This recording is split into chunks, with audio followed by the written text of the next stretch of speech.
में महसूस करें। जब आप तसव्वुर करके ज़रब लगाते हैं, आप ये बिल्कुल आधा घंटा आप ये जिक्र करके देख लें, तजर्बा कर लें, एक्सपेरिमेंट कर लें कि आपको कितना बातनी सुकून नसीब होगा, कल भी एक कैफियत नसीब होगी।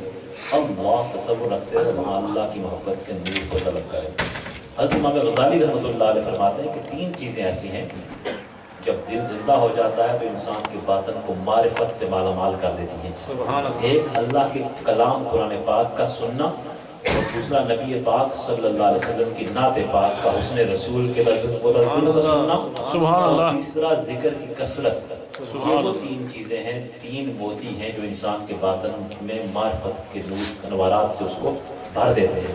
लिहाजा पूरी जोर को शौक से ज़रा अपना तसव्वुर कायम रखें, वहाँ अनवारात की तरफ है क़ल्ब में। अल्लाह